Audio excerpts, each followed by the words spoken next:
falënderimet I takojnë vetëm Allahut Azza wa Jall. Salavatet dhe selamat e dërgoj Muhammedit alayhi salatu wassalam. Paqja dhe mëshira Allahut Azza wa Jall qoftë mbi të, familjen e tij, shokët e tij sinqer besnik dhe mbi të gjithë ata që pasojnë deri ditën e gjykimit. Jemi në ligjëratën e radhës së këtij ligjëratave Fiqhu Hanefi, jemi te kapitulli I namazit. Edhe në këtë ligjërat me lenin Allahut Azza wa Jall do të flasim për vajibet edhe sunetet e namazit. E kemi thënë edhe më herët që fjala vajib në gjuhën shqipe do thotë diçka që është obligative, detyrim. Normalisht dallon nga farzi, po flas te medhebi Hanefi. Te medhebi Hanefi vajibi apo grada e tij vjen më njëherë pas farzit. Normalisht argumenti për vajibin te Hanefit është apo nuk është I prerë. Personi që e përnjështron ose nuk e pranon vajibin, medhebin Hanefi quhet mosbesimtar apo jo musliman. Ndërsa mosbatimi I vajibit është, do thot, braktisje e diçkaje që është obligim, pra është mëkat. Dhe personi I cili, do thot, e lën vajibin është mëkatar, apo që ka mërtu Kurani, do thot, me termin fasik, njeri I shturur.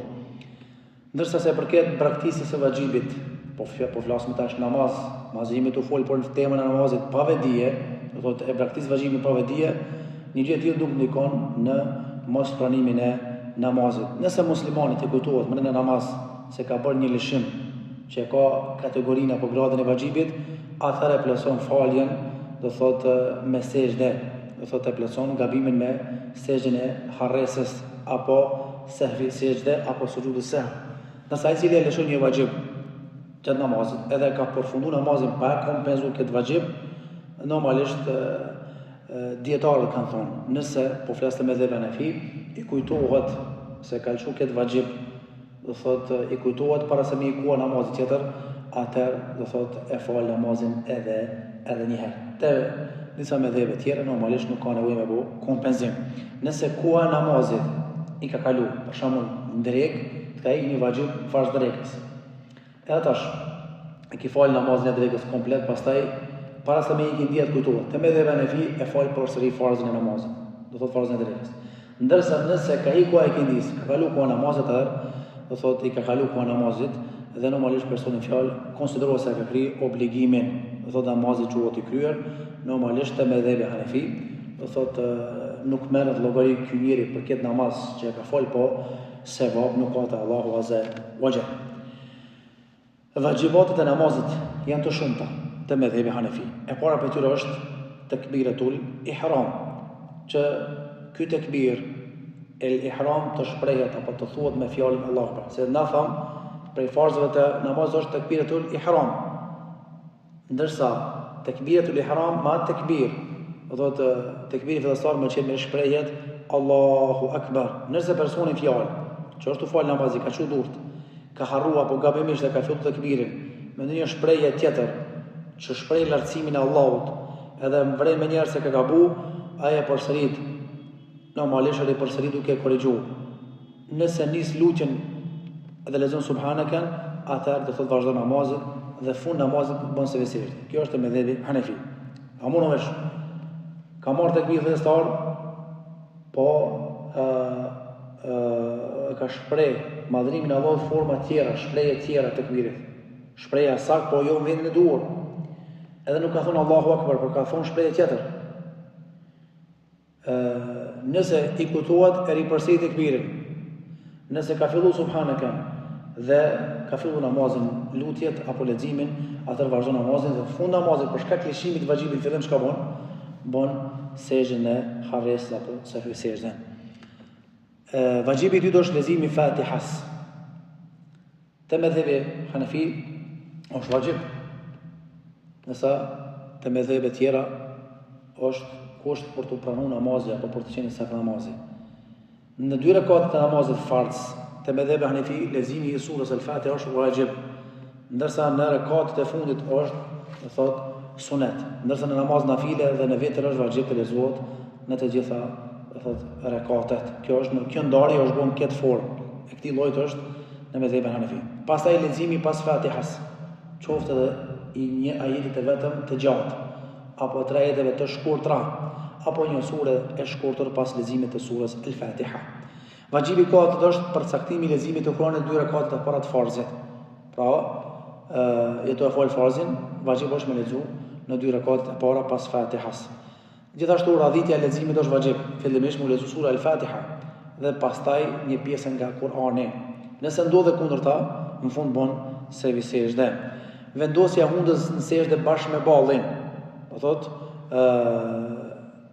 është farz, por normalisht një gjë e tillë do thotë bën pjesë në vajibatet, do thotë jo vetëm e hundës, po do thotë tërë pjesa e fytyrës përfshi ballin, pastaj edhe hundën. Vendosja e ballit në sejdë është farz, ndërsa vendosja e hundës është vajib. Ndenja e parë në namazet farze, fjala në teshahudin e parë është vajib. Për shembull namazet që kanë më shumë se 3 rekate, siç është akşami apo edhe namazi i vitrit apo edhe namazet tjera.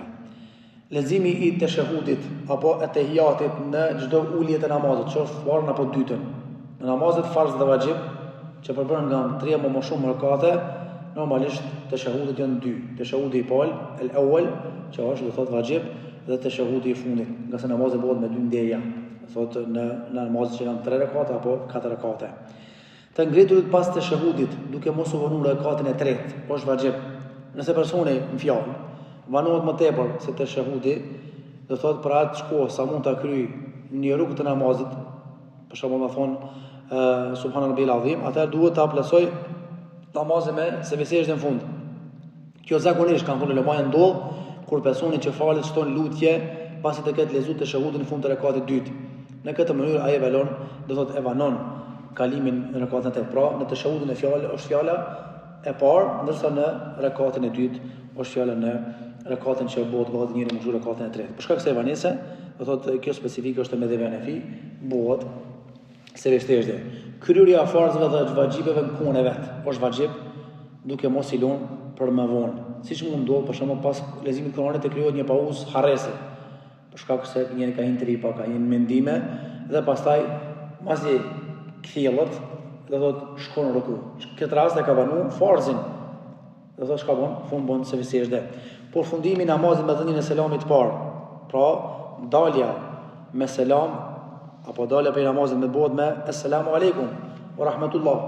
Që shka do thotë në për transmetime, se dalja për namazit bëhet me assalamu alaykum, ndërsa hyra me Allahu akbar. Do thotë assalamu alaykum wa rahmatullah. Ndërsa dhënia e selamit dy në kratë muajit është sunet. Pra, selami i parë është vajib. Dhe nëse personet kanë thonë ulemaja prishet abdesi pas teshahudit, para se të jap selam, namazi i tij është i vlefshëm, Allah i di më mirë. Do thotë pak para se me dhon selam imami, e ka kënë teshahudin apo është duke u fal vet, dhe normalisht e ka prish abdesin me gaza, namazi i tij është i vlefshëm, Zoti i mëshmiri. Leximi i Kuranit bazon namazin e drekës dhe ikindis është vajib te mezhebi Hanefi. Dhe leximi i Kuranit me zonë namazin e sabahut, akşamit, yasis, xumaz dhe bajrameve është vajib te mezhebi Hanefi. Nëse ndodhe kundërta, janis për shembull namazin e drekës pas farz, edhe janis me xhamat. Elhamdulillahi rabbil alamin. Çka bën? E ki prish një vajib dhe do të bëj sejdë. Apo nëse janis namazi xumaz, edhe ki zgat leximin, elhamdulillah vetëm me vete, jo me zo, atëherë bën në fund sejdë se ki vanu vajibin. Apo ki shkel një vajib. Personat që faret lidhur pas një imami nuk duhet me lexu asgjë nga Kurani në qiyam, gjatë qëndrimit në kohë, në namazet farze. Kjo është me dhënë Hanefi, nga se leximi i imamit është i vlefshëm dhe mjaftueshëm edhe për xhamatin. Pjesa tjetër e lutjeve, normalisht, secili duhet me lexu lutjet në vetvete, për shembull tejatin, Allahumma salli, Allahumma barik, Allahumma rabbana ighfirli, Allahumma inni a'udhu bika min adhabil qabr, subhana rabbil azim, subhana rabbil ala, dhe kështu me radhë. Ndjekja me rigorizitet e lëvizjeve të imamit. Personi që i falet mas imamit nuk duhet me nxitu veprimet e namazit duke i paraprir imamit, as duke mos shku barabar me imamin, e as shumë vonë pas imamit, por një mesatare. Allahu akbar imamit, ti me njëherë Allahu akbar. Jo me shku barabar, jo me shku ma vonë shumë, e jo me shku para imamit. Bërja e tekbirit dhe leximi i lutjeve të kunutit në namazin e vitrit është vajib. Kush e harron, do thotë bon se sejdë. Bërja e 3 tekbirave shtesë në 2 rekate të namazit të Bajramit, fitr dhe kurban Bajramit. Do thotë para se me shku në ruku, edhe kur filloje namazin fillim. Pas leximit të subhanekes kuptohet. Besoj që është e qartë. Për shembull, namazin e Bajramit, Allahu Akbar. Ka marrë tekbir, e kënon subhaneken, pastaj i çon durët 3 herë, Allahu Akbar, Allahu Akbar, Allahu Akbar, fillon me lexuar Elhamin surën. Shkon ruku se çon me rekatën e dytë, lexon Elhamin surën, e tash kur shkojmë ruku, nuk shkojmë ruku, po shkojmë, i marrëm 3 tekbire radhazi, tekbire 4, shkojmë në ruku. Nëse harron, bon se visejde. Respektimi i radhave të veprimeve që janë fars. Për shembull, rënia në ruku pas qëndrimin kom, rënia sejdë pas rukus, breja dy sejdëve njëra pas tjetrës është vajib. Respektimi i ta'dilul arkan, do thot kryerja e rregullt e shtyllave të namazit. Kjo është normal vajib sipas mëdhëbit, do thot Hanefi, sipas mëdhëbit të cilit do thot tek ne praktikohet. Domosdoshmë të ditë ta'dilul arkan është fjala zbatimi i rregullt të shtyllave të namazit. Normal, do thot shtyllat e namazit me i plësu ashtu siç është apo siç janë. E jo me i bo, do thot shkele shko, por me seriozitetin më të plotë. Nëse namazit të një personi i mungon kjo përkujdesje, atëherë ai duhet të bëjë fund të namazit, do thot se visejde. Ndërsa për këtë çështje, do thot Allahu Azza wa Jalla ka folur në Kur'an dhe ka thonë: "Qad aflahal mu'minun alladhina hum fi salatihim khashi'un." Kanë shpëtuar besimtarët kush janë ata që e falin namazin, do thot me për ulje, do thot e falin namazin me respekt ndaj rregullave, të cilat rregulla ka porë Allahu Azza wa Jalla dhe pejgamberi. Sunetet e namazit, nuk janë vajibe. Sunet quhen veprimet e pejgamberit që i ka kryer vazhdimisht. Nuk i ka praktikë këto veprime pa ndonjë justifikim. Dhe normalisht sunetet janë plotësuese të vajibeve, kompenzojnë mangësitë e tyre duke e shtuar edhe sevapin e zbatimit të farzave. Nëse sunetet praktikojnë normalisht namazin nuk dëmtohet, por njeriu merr çortim, do thotë te Allahu Azza wa Jalla. Nga se Allahu kur i shikon veprat e robëve vet, shkon hadith, farzet, thotë shikoni robi jam mos ka ndonjë vepër nafile që me i plotësuar mangësitë e farzave. Në farforme sunetet janë mburoj të farzave. Kanë herë bon milon kur ky arsye, lodhje, smundje, udhtim, edhe ndonjëherë, do thotë kur ndoshta nuk i ko shumë, por jo me bosh për i me ilon sunetet. Sunetet e namazit janë ngritja e durëve në tekbirin fillestar deri tek laprat e veshëve. Do sunet është me ngrit durët ose deri tek shpatullat ose deri tek laprat e veshëve. Zgjerimi i gishtrave apo i hapësirës së gishtrave gjatë marrjes së tekbirit dhe normalisht kthimi i shuplakave drejt kiblës. Pastaj bërja e tekbirit fillestar, normalisht duke pasu tekbirin e imamit. Vendosja e dorës së djathtë mbi dorën e majt në qiyam. Te mëdhëbi Hanefi do thot duart lidhen në kërthisë duke vendosur dorën e djathtë mbi të majtën. Normalisht kush ka mundësi, ndërsa nuk ka ndalesë që me ndu edhe në kërthinë apo mbi, do thot mbi kërthinë. Do thot kjo çështje do thot është hapësirë dhe normalisht për këtë çështje nuk duhet me kriju huti, edhe nuk duhet me kriju urrëtie me një tjetër. Lezimi i subhanakes më njëherë pas tekbirit fillestar, pra pas a'udhu billahi minash shaitanir rajim, bismillahirrahmanirrahim, para surës al-Fatiha, do thot lexohet subhanake, duaja dhe lutja deri në fund. Pastaj me thonën do thot amin, pasi që imami thot wal dallin, imami thot njëherë amin, pastaj edhe xhamati. Pse? Për shkak se ka thënë pejgamberi idha amala al-imanu fa aminu. Nëse imami thot amin, thunë edhe amin. Fa innahu man wafaqa ta'minahu ta'min al-malaika yaghfir lahu ma taqaddama min dhanbi. Nga se nëse përshtatet ta'mini, amini ju me aminin e melekeve, ju falin gjunat e kaluara. Gjithashtu thënia nga imami me zë të lartë, do thot asa është e nevojshme, për shembull tekbireve, fjalës semi Allahu liman hamida. Pastaj normalisht xhamati thonë rabbana wa lakal hamd, ose Allahumma rabbana wa lakal hamd. Do thot individualisht dhe në heshtje. Pastaj nëse njëri falet individualisht, normalisht i thot edhe ato fjalë që i thot imami. Për shembull semi Allahu liman hamida, rabbana wa lakal hamd, edhe kështu me radhë. Tekbira përgjithësi, si fjala Allahu Akbar në ruku dhe në sejdë, do thot janë sunet. Në ruku meshkujt i vendosin gjuhajt me do thot gjunjët me pëllëmbët me gishtat e hapur, do thot tek gjunjët e tyre, do thotë pa thyer dhe shpinda domethënë rri horizontalisht dhe koka duhet me qenë do thotë në një pozicion paralel do thotë mbi shpinën. Në ruku thuhet normalisht 3 herë subhana rabbiyal azim, i madhruar është Allahu azza wa jall dhe ajo është larg çdo mangësie. Në sejdë thuhet subhana rabbiyal a'la, i lartësuar qof Zoti nga çdo mangësi i patmeta. Do thotë është më rëndësi të lexohen 3 herë apo në numër tek. Gjithashtu të lëshosh krahët anash pasi ngrihesh nga rukuja në do thotë qiyam, duke mbajtur trupin do thotë drejt. Pastaj duke rënë sejdë i vendosim gjujt te medhhebi Hanafi, pastaj duar, pastaj fytyrën. Nëse kur ngritemi nga sejdja ngrihet në fillim fytyra, pastaj duar, pastaj gjunjët duke do thotë rënë në sejdë e duke ngritur nga sejdja duke thonë Allahu Akbar. Normalisht në sejdë mbahet barku larg kofshëve, bryret larg hyjeve dhe krahët larg tokës, do nuk ka nevojë do thotë me ngjit krahët apo me ngjitri krahët qysh bën, do thotë qeni dhe kjo vlen do thotë për meshkujt, ndërsa të femrat të medhhebi Hanafi përkulen sejdë me krahët ngjitur me ijet, do thotë sa më afër me gjunjt, që është e kundërta tek meshkujt dhe barku ngjitur me kofshët. Duke qenë ulur pas sejdëve, normalisht meshkujt e shtin këmbën e majt ka djathtë ta dhe mbështesin këmbën e djathtë mbi gështrin, duke i drejtuar normalisht këta do thotë ka kibla.